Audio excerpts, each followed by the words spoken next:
December 19వ తేదీన మనకు అతిపెద్ద అమావాస్య రాబోతుంది. ఈ అమావాస్య సామాన్యమైనది కాదు. చాలా చాలా శక్తివంతమైనది. ముఖ్యంగా కీడుతో కూడుకొని వస్తుంది. ఈ అమావాస్యను అహోరాత్ర అమావాస్య అని కూడా అంటారనమాట. కొడుకు ఉన్నటువంటి తల్లులు ఎవరైతే ఉంటారో వాళ్ళు మాత్రం చాలా జాగ్రత్తగా ఉండాలి అని చెప్పేసి మనకు వేద పండితులు చెప్పటం అనేది జరుగుతుంది. ఎవరైతే ఉంటారో అంటే కొడుకులు, ఒక్క కొడుకు కావచ్చు, లేకపోతే ఇద్దరు కొడుకులు కావచ్చు, ఎవరైనా సరే మీరు మాత్రం ఈ అమావాస్య రోజున తప్పనిసరిగా ఈ పరిహారం అనేది చెయ్యాల్సిందే. లేకపోతే మాత్రం కీడు అనేది తప్పదు. తస్మాత్ జాగ్రత్త అని చెప్పేసి ప్రత్యేకంగా అంటే ఈ కొడుకులు ఉన్నటువంటి తల్లులకి ఈ అమావాస్య అనేది చాలా చాలా కీడుతో వస్తుందండి. ఇది చాలా చాలా శక్తితోటి చాలా పవర్ఫుల్గా మనకు, అంతేకాకుండా ఈ సంవత్సరంలో ఇదే ఆఖరి అమావాస్య కూడా. కాబట్టి మగపిల్లలు ఉన్నటువంటి ప్రతి తల్లి కూడా తప్పక చేయాల్సినటువంటి పరిహారము. లేకపోతే మాత్రం చేతులారా మీరు బాధపడాల్సినటువంటి పరిస్థితి అనేది వస్తుంది. ఇది మీరు ఏముందలే అని చెప్పేసి తేలికగా కొట్టి పడేసేస్తే మాత్రం ఇప్పుడు ఎన్ని రకాల ప్రమాదాలు, ఘోరాలు జరుగుతున్నాయో మనం వింటూనే ఉంటున్నాము. కాబట్టి అలాంటి ప్రమాదాలు ఇలా మీకు కూడా సంభవించే అవకాశాలనేవి చాలా ఎక్కువ. అలాంటివి ఏవి రాకూడదు అని చెప్పేసేసి మీరు ఈ ఈ పరిహారం అనేది మీరు చేసుకోవాలని చెప్పేసి ఈ వీడియో ప్రత్యేకంగా చేయటం అనేది జరుగుతుంది. కాబట్టి మగపిల్లలు ఉన్నటువంటి ప్రతి తల్లి కూడా జాగ్రత్తగా ఈ వీడియో అనేది చివరి వరకు వింటే మీకు అంతా కూడా వివరంగా అర్థమవుతుంది. అంటే అసలు ఈ పరిహారం ఎలా చేయాలి, ఎందుకు కీడుతో వస్తుంది, ఏ సమయంలో చేయాలి, ఇలాంటివన్నీ కూడా మీ యొక్క అన్ని ప్రశ్నలకు, సందేహాలకు సమాధానాలు అయితే దొరుకుతాయన్నమాట. కాబట్టి పూర్తిగా చివరి వరకు విని, అలాగే ఇంకొంతమంది మగపిల్లలు ఉన్నటువంటి తల్లులకు వీడియో చేరటం కోసం ఒక లైక్ ఇచ్చి సపోర్ట్ చేయండి. మనకు రేపు అంటే డిసెంబర్ 19వ తారీఖున ఈ అతిపెద్ద అమావాస్య అనేది రాబోతుంది. దీన్ని మార్గశిర అమావాస్య అని కూడా అంటారనమాట. అలాగే అహోరాత్ర అమావాస్య అని కూడా అంటారు. అంటే ఈ అమావాస్య వచ్చేటప్పటికి ఏంటంటే మనకు చాలా కీడుతోటి, దోషాలతోటి కూడుకొని వస్తుంది. ముఖ్యంగా మగపిల్లల తల్లులు ఎవరైతే ఉన్నారో వాళ్ళు చాలా జాగ్రత్తగా ఉండాలి. అలాగే ఒక్క పిల్లోడు అంటే ఒక సంతానం కలిగినటువంటి వారు కూడా చాలా జాగ్రత్తగా ఉండాలి అనమాట. మీరు ప్రతి విషయాన్ని కూడా జాగ్రత్తగా విని ఆచరించటం వల్ల ఏంటంటే మీకు గర్భశోకము, అలాగే పుత్రశోకము అనే దాని నుంచి బయటపడే అవకాశాన్ని భగవంతుడు అనుగ్రహిస్తాడు. ఈసారి అమావాస్య ఏంటంటే 27 గంటలు ఉంది. దీన్నే అహోరాత్రము అంటారు. అంటే 27 గంటలు అంటే చూడండి ఎంత పవర్‌తో మనకు కూడుకొని వస్తుందో. అంటే గండం ఏంటంటే కాస్త గట్టిగానే ఉందని చెప్పుకోవచ్చు అనమాట.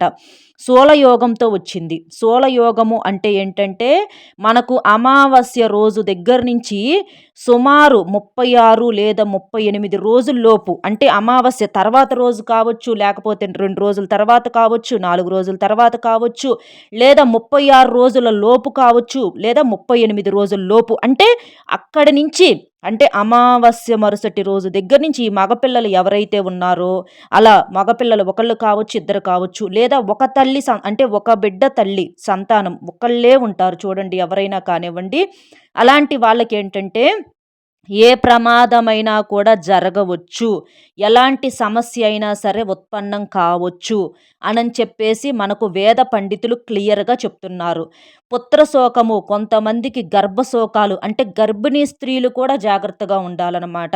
అంటే మగపిల్లలు ఉన్నటువంటి తల్లులు ఎంత జాగ్రత్తగా ఉండాలో అలాగే గర్భిణీ స్త్రీలు కూడా చాలా జాగ్రత్తగా ఉండాలి. లేకపోతే పుత్రశోకంతో పాటుగా గర్భశోకాలు కలిగే పరిస్థితి కూడా ఉంటుందన్నమాట. ముఖ్యంగా మనం చెప్పుకున్నట్లు ఒకరే సంతానం అంటే జ్యేష్ఠ నక్షత్రము, మూలా నక్షత్రంలో జన్మించినటువంటి వారికి ప్రమాదం అనేది మరీ ఎక్కువగా ఉంది. ఎవరైతే జ్యేష్ఠ నక్షత్రము, మూలా నక్షత్రాలలో జన్మించినటువంటి వారు ఉంటారో వారికి ఏంటంటే ప్రమాదాలు మరీ ఎక్కువగా జరిగే అవకాశాలు అయితే ఉన్నాయన్నమాట. అసలు 27 గంటలంటేనే ఇక్కడ మీరు అర్థం చేసుకోవాలి. ప్రమాదము అంటే ఎప్పుడు ఏ దిక్కు నుంచి వచ్చిద్దో మనకు తెలియదండి. మన ఊహకు కూడా అందమనమాట ప్రమాదాలనేవి. అది ఆ టయానికి నెట్టుకొస్తే మనంతట మనమే బయటికి వెళ్ళి, అంటే ఆ టయానికి అలా ఎదురు వెళ్ళిపోతామన్నమాట. ఇంట్లో ఉన్నా కూడా జరగొచ్చు. కాబట్టి ఇవి ఏదో మీరు తేలిగ్గా కొట్టి పడేస్తే మాత్రం మీరు చాలా చాలా ఇబ్బంది పడతారండి. ఇవి తేలికగా కొట్టి పడేసే మాటలైతే మాత్రం అస్సలు కాదనమాట. ఈ అమావాస్య కూడా మనకు అహోరాత్రం ఉంది. మామూలుగా అహోరాత్రం అంటే చాలా తక్కువగా వస్తూ ఉంటాయన్నమాట ఇలాంటి అమావాస్యలు. అక్కడ అసలు భయమనేదేంటంటే ఈ అహోరాత్రం ఉండటంతోటే మనకు భయమనేది మొదలైంది. టైం చాలా తక్కువగా ఉందండి. మనకేంటంటే ఇది ఇవాళ రేపుట్లో మీరు చూసుకుంటే రేపు ఎల్లుండి 19వ తారీఖుతో మీరు ఈ పరిహారం అనేది ఖచ్చితంగా చేసుకోవాలనమాట. కాబట్టి టైం చాలా తక్కువగా ఉంది కాబట్టి మగపిల్లలు ఉన్నటువంటి ప్రతి తల్లులు కూడా తప్పకుండా ఈ పరిహారం అనేది చేసుకోండి. తస్మాత్ జాగ్రత్త. మీరు భయపడొద్దు. అంటే ఇక్కడ ఇంతగా చెప్తున్నామే అని అంటే మీరు భయపడాల్సిన పని లేదు. భయపడొద్దు. కానీ జాగ్రత్తగా ఉండండి. భయపడాల్సిన విషయమా అంటే భయపడాల్సిన విషయమే. పరిహారం చేసుకోనోళ్ళకి, జాగ్రత్తలు తీసుకోనోళ్ళకి.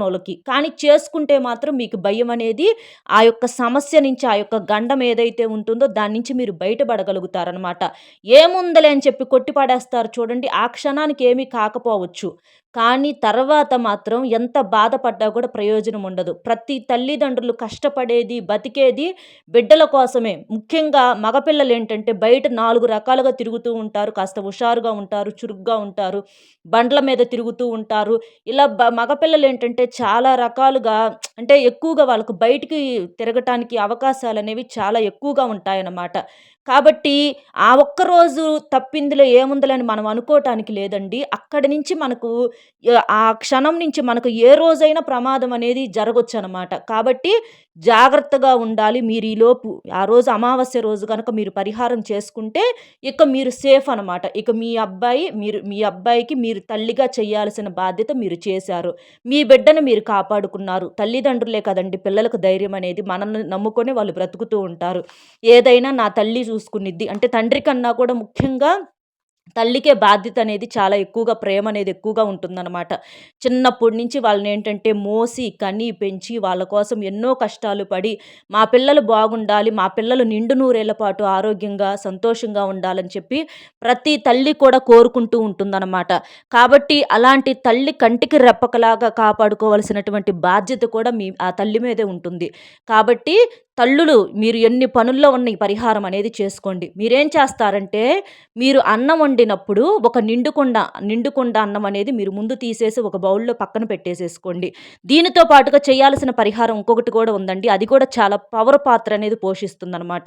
ముందేం చేస్తారంటే నిండుకుండ అన్నం అనేది తీసుకొని పక్కన పెట్టేసేసుకొని, దాన్ని మీరు ఇక్కడ చూపించినట్లుగా 3 ముద్దలుగా చెయ్యాలి. ఒకటేమో అన్నంలో ఏమి కలపకుండా ఉన్నటువంటి ముద్ద ఒకటి తీసుకోండి. అది తీసేసుకొని పక్కన పెట్టుకోండి. ఇక తర్వాత వచ్చేటప్పటికి ఒక ముద్దలో అంటే మనకిక్కడ 3 ముద్దలు చేయాల్సి ఉంటుంది. ఇంకో ముద్దలో చిటికెడంత పసుపు వేసేసి పసుపు ముద్దలాగా ఇక్కడ ఇక్కడ చెప్పినట్లుగా చుట్టేసేసేయండి. ఒకటి తెల్ల ముద్ద, ఒకటి పసుపు ముద్ద. అలాగే ఇంకొక అన్నం ముద్దలో వచ్చేటప్పటికి కుంకుమ కలపాలనమాట. కుంకుమ ఏంటంటే మనకు ఎరుపు రంగులో ఉంటుంది. అంటే ఈ చెడు, కీడు ఈ అమావాస్య యొక్క ఎఫెక్ట్ ఏదైతే కీడుతో వస్తుందో ఆ దోషాన్నంతటిని తీసేయటానికి ఈ ఎరుపు రంగులో ఉన్నటువంటి ఈ అన్నం ముద్ద కుంకుమ కలిపింది. ఇది కూడా చాలా పవర్‌ఫుల్ పాత్రను పోషిస్తుందనమాట. కాబట్టి మీరేం చేస్తారంటే ఇందాక మనం చెప్పినట్లుగా నిండుకుండ అన్నం మాత్రమే తీయాలి. మీరు మర్చిపోయి తినేసి తర్వాత మీరు మళ్ళీ ముద్దలు చుట్టి చేస్తే మాత్రం ఎలాంటి ఉపయోగం అనేది ఉండదు. గుర్తుంచుకోండి. అన్నం వండంగానే వేడి వేడి అన్నం తీసేసి ఓ పక్కన పెట్టేసేసి ఇక్కడ మనం చెప్పినట్లుగా తెలుపు రంగు ముద్ద, పసుపు రంగు ముద్ద, ఎరుపు రంగు ముద్ద ఇట్లా 3 ముద్దలు అనేది చుట్టుకొని ఒక ప్లేట్‌లో పెట్టేసేసుకోండి. ఒక స్టీలు ప్లేట్ గానీ, లేకపోతే ఒక ఇత్తడి ప్లేట్ గానీ ఇట్లా తీసేసుకొని చక్కగా పెట్టేసేసుకోండి. పెట్టుకున్న తర్వాత మీరు సాయంత్రం సంధ్యా సమయంలో అసలు ఆ రోజంతా కూడా మీరు ఏ సమయంలోనైనా దిష్టి తీసుకోవచ్చు. కానీ సాయంత్రం 6 దాటిన దగ్గర నుంచి 12 గంటల దాకా మీరు ఈ పరిహారం అనేది చేసుకోవచ్చండి. సాయంత్రం 6-12 దాకా చేస్తే ఇంకా మంచి ఫలితం అనేది ఉంటుందనమాట.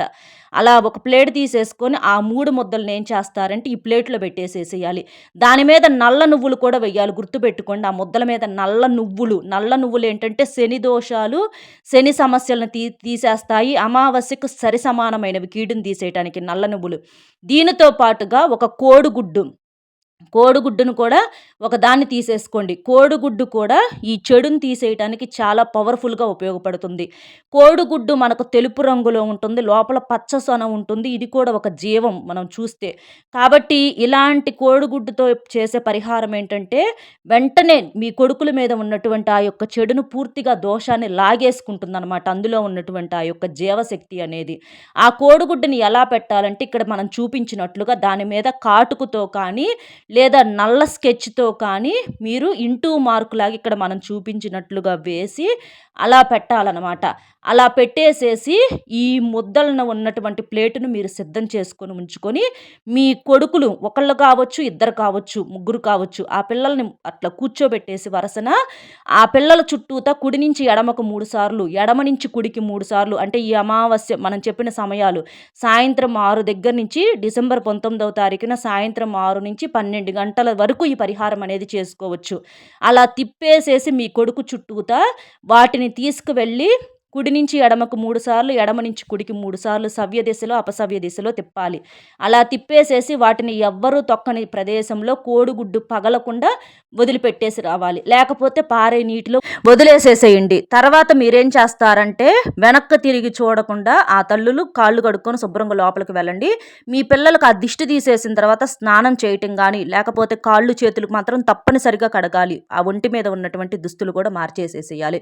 ఇక మీరు లోపలికి వెళ్ళిపోండి. ఆ ప్లేటుని కడుక్కొని లోపలికి తీసుకొచ్చుకోవచ్చు. శుభ్రంగా మాత్రం స్నానం చేయాలి. కాళ్ళు, చేతులు కడుక్కోవాలి. మర్చిపోవద్దు. వెనక్కి తిరిగి చూడొద్దు. ఇలా చేసేసేయండి. తర్వాత మీరేం చేస్తారంటే, మీరు ఆ రోజున ఈ డిసెంబర్ 19వ తారీఖు అమావాస్య రోజునే ఉదయం కానీ, సాయంత్రం వేళల్లో కానీ మీకు దగ్గరలో ఉన్నటువంటి శివాలయానికి వెళ్ళి శివుడికి అభిషేకం అనేది చెయ్యాలి. శివలింగానికి అభిషేకం అనేది చెయ్యాలి. చెంబుడు నీటితో కానీ, పాలతో కానీ మగపిల్లలు ఉన్నటువంటి ప్రతి తల్లి, అలాగే ఒక బిడ్డ సంతానం ఉన్నటువంటి తల్లి, ప్రతి తల్లి, ముఖ్యంగా మగపిల్లలు ఉన్నటువంటి ప్రతి తల్లి కూడా అభిషేకం అనేది చెయ్యాలి. గుర్తుపెట్టుకోండి. శివలింగానికి అభిషేకం చేసి ఓం నమః శివాయ అనేటటువంటి పంచాక్షరి మంత్రాన్ని మీరు 11 నుంచి 108 సార్లు వరకు మీరు చెప్పుకోవచ్చనమాట. అలాగే మీ పిల్లల చేత కూడా చెప్పించండి. అంటే మీ యొక్క కొడుకుల చేత కూడా ఈ మంత్రాన్ని చెప్పించండి. ఇలా తప్పకుండా ఇంట్లో ఏంటంటే మీరు మీకు దగ్గరలో ఉన్నటువంటి శివాలయానికి వెళ్ళి అభిషేకం చేయటం కానీ, లేకపోతే ఇంట్లో శివలింగం ఉంటే ఇంట్లో శివలింగానికైనా అభిషేకం చేసుకోవటము, ఇంట్లో శివుడి దగ్గర దీపారాధన చేసుకోవటం. ముఖ్యంగా ఈ రోజున శివుడికి చేసుకోండి. ఎందుకంటే కీడుతో వచ్చింది కాబట్టి శివుడి దగ్గర దీపారాధన చేసుకోవాలన్నమాట. అలా చేసుకోవటము, ఓం నమః శివాయ అనేటటువంటి మంత్రాన్ని చెప్పుకోవటము, ఇలాంటి నియమాలను గనుక మీరు పాటించినట్లయితే ఆ పరమేశ్వరుడు మీ బిడ్డకు ఎటువంటి ప్రమాదము ఏ దిక్కు నుంచి కూడా రాకుండా ఆ తండ్రి కంటికి రెప్పలాగా కాపాడుతాడు. ఎందుకంటే తల్లిగా మీ ప్రయత్నం మీరు చేశారు తల్లిదండ్రుల్లాగా. కానీ భగవంతుడు యొక్క సహాయం కూడా మనకు కావాలి కాబట్టి మీరు తప్పకుండా మీరు పరమేశ్వరుడికి చక్కగా ఇంట్లో కూడా దీపారాధన చేసుకోండి. దగ్గరలో ఉన్న శివాలయానికి మీ బిడ్డను కూడా తీసుకొని వెళ్ళండి. వెళ్ళేసి ఓం నమః శివాయ అనే మంత్రాన్ని చెప్పుకోండి. ముఖ్యంగా ఏంటంటే ప్రత్యేకంగా నరదిష్టి పిల్లల మీద, ఎదిగే పిల్లల మీద ఈ నరదిష్టి, మనకి ఈ నరదిష్టి సంగతి తీసి కాసేపు పక్కన పెట్టిన ఈ అమావాస్య అనేది చాలా కీడుతో వస్తుందన్నమాట. ఈ అహోరాత్ర అమావాస్య అనేది సామాన్యమైనది కాదండి. చాలా చాలా శక్తితో, చాలా చాలా కీడుతో, చాలా చాలా దోషంతో వస్తుంది.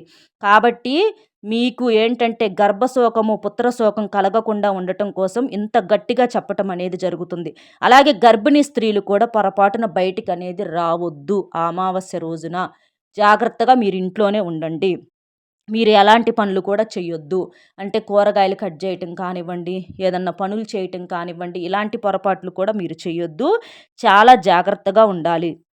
మీరు తప్పకుండా ఇంట్లో ఏంటంటే శివారాధన మాత్రం ఖచ్చితంగా చెయ్యాలి. శివాలయానికి వెళితే ఇంకా మంచిది. అలాగే శనిదేవుడి యొక్క అనుగ్రహం కోసము, అంటే పితృదోషాలు, పితృశాపాలు, అలాగే మనకు శనిదేవుని అనుగ్రహం కూడా కావాలి కాబట్టి ఎలాంటి ప్రమాదాలు జరగకుండా ఉండటం కోసం కాకికి కూడా ఒక ముద్ద అన్నం పెట్టండి. కాకి అంటే శనిదేవుడి వాహనం కాబట్టి, అలాగే మనకు పెద్దవాళ్ళు పితృదేవతలు కూడా కాకుల రూపంలో తిరుగుతూ ఉంటారు. ఏదన్నా దోషాలు, పితృశాపాల వల్ల కూడా ఇలాంటి ప్రమాదాలు అనేవి బిడ్డలకు జరిగి అంటే చాలా ఇబ్బందులండి. అలాంటివి అసలు మనం ఊహించుకోను కూడా ఊహించుకోలేమన్నమాట.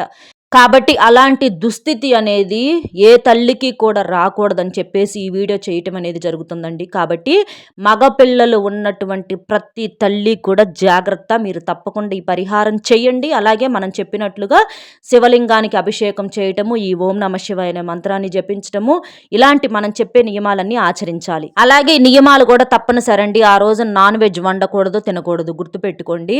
తప్పకుండా స్నానం అనేది చేయాలి, నలుపు రంగు బట్టలు వేసుకోకూడదు, ఇంటిని వాకిల్ని శుద్ధి చేసుకోవాలి, ఇంట్లో తప్పకుండా శివుడికి పూజ చేసుకోవాలి, శివుడి ముందల దీపం వెలిగించాలి, శివలింగం ఇంట్లో ఉన్నా లేకపోతే శివాలయానికి వెళ్ళైనా సరే తప్పకుండా అభిషేకం కూడా చేయించాలి. ఇది మీరు గుర్తుపెట్టుకోండి. ముఖ్యంగా మగపిల్లల్ని మరీ అర్జెంట్ అయితే తప్ప బయటికి మాత్రం వెళ్ళనివ్వద్దండి, ఇంట్లోనే ఉంచుకోండి. మీరు తప్పకుండా ఈ పరిహారం అనేది మనం చెప్పినటువంటి సమయంలో చేయండి. చేయకపోతే మాత్రం మీరు తర్వాత ఎంత బాధపడ్డా కూడా ప్రయోజనం అనేది ఉండదు. ఇది మీరు గుర్తుంచుకోండి. తర్వాత అంటే ఇంటి లోపలికి వచ్చేటప్పుడు అమావాస్య చాలామంది దిష్టిలు అన్నీ తీసేసి రోడ్ల మీద పోస్తూ ఉంటారు. కాబట్టి కాళ్ళు చేతులు కడుక్కొని మాత్రమే లోపలికి వెళ్ళండి. ఇది గుర్తుంచుకోండి. అలాగే ఈ రోజున నూనె వస్తువులు అంటే నూనె ప్యాకెట్లు కానివ్వండి, చెప్పులు కానివ్వండి, అంటే తలకు నూనె రాసుకోవటము, షేవింగులు చేసుకోవటం, గడ్డాలు చేసుకోవటం ఇలాంటివి చెయ్యొద్దు. మగపిల్లలు వచ్చేటప్పటికి ఈ పరిహారం ఏంటంటే చిన్న అంటే మనకు పసిపిల్లల దగ్గర నుంచి 40 ఏళ్ల మగపిల్లల వరకు ప్రతి తల్లి కూడా ఈ పరిహారం అనేది చేసుకోవచ్చు. ఎందుకంటే పిల్లలు చిన్నవాళ్ళైనా సరే పెద్దవాళ్ళైనా సరే ప్రతి తల్లికి బిడ్డే, ఆ బిడ్డ చిన్నవాళ్ళలాగే ఉంటాడనమాట. కాబట్టి మనకి 40 కాదండి 50 సంవత్సరాల మగపిల్లల వరకు కూడా చేసుకోవచ్చు అనమాట. ఇబ్బంది అయితే ఏమీ లేదు. ఇలా చేస్తే మీ బిడ్డకు మీరు చేశారు అన్న ఒక సంతోషం అనేది ఉంటుంది. మీ బిడ్డ నిండు నూరేళ్ల పాటు సంతోషంగా ఆయు ఆరోగ్యాలతో తొలతూగుతాడు. డబ్బుదేముందండి, బతికుంటే ఎప్పుడైనా సంపాదించుకోవచ్చు, కానీ మనిషి ప్రాణాలు ముఖ్యం. కాబట్టి మిమ్మల్ని నమ్ముకున్నటువంటి మీ యొక్క బిడ్డలకు మీరు తల్లి చేయాల్సినటువంటి ఈ యొక్క కర్తవ్యం మీరు తప్పకుండా చెయ్యండి. మీరు ఈ పరిహారం చేసి మీ బిడ్డను కాపాడుకోండి. అర్థమైంది కదండి ఏం చెయ్యాలి ఏంటి? అమావాస్య రోజున కొడుకులు ఉన్నటువంటి ప్రతి తల్లి కూడా ఎలాంటి నియమాలు ఆచరించాలి ఏంటి అనేది. మన వీడియో నచ్చితే తప్పకుండా వీడియోకి ఒక్క లైక్ ఇచ్చి సపోర్ట్ చేయండి. ఎందుకంటే మీరు యొక్క లైక్ అనేది చాలా విలువైనదండి. ఇలాంటి మగపిల్లలు ఉన్నటువంటి ఇంకొంతమంది తల్లులకు కూడా మీరు సహాయం చేసినటువంటి వారు అవుతారు. ఆ పుణ్యం మీ బిడ్డకు ఏదో ఒక రూపంలో అక్కరకు వస్తుంది. కాబట్టి ఒక్క లైక్ ఇచ్చి మీకు తెలిసినటువంటి మిత్రులు మగపిల్లల తల్లులు ఎవరైనా ఉంటే వారికి కూడా షేర్ చేస్తే హెల్ప్ అవుతుంది. మొట్టమొదటిసారిగా మన ఛానల్ చూస్తుంటే సబ్స్క్రైబ్ చేసుకొని పక్కనే ఉన్నటువంటి ఆల్ అనే బెల్ని క్లిక్ చేస్తే నేను పెట్టే ప్రతి వీడియో కూడా ముందుగా మీకు వస్తుంది. అలాగే లైక్ చేసినప్పుడు కామెంట్స్ దగ్గర హైప్ వస్తుంది, అక్కడ మీ యొక్క పాయింట్స్ అనేవి కూడా యాడ్ చేయొచ్చు అనమాట.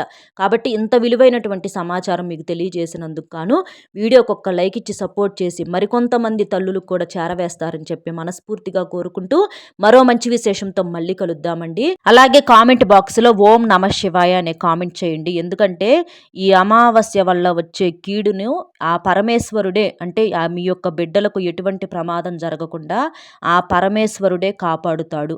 ఆ పరమేశ్వరుడి యొక్క అనుగ్రహము, ఆ పరమేశ్వరుడి యొక్క తోడు ఇప్పుడు మీకు ఖచ్చితంగా కావాలి. కాబట్టి ఓం నమ శివాయ అనే కామెంట్ చేసి ఖచ్చితంగా మనం చెప్పినట్లు చేసి మీ యొక్క బిడ్డలను కాపాడుకోవాలని మనస్ఫూర్తిగా కోరుకుంటున్నానండి. మళ్ళీ కలుద్దాం. సర్వేజన సుఖినో భవంతు. ధన్యవాదములు.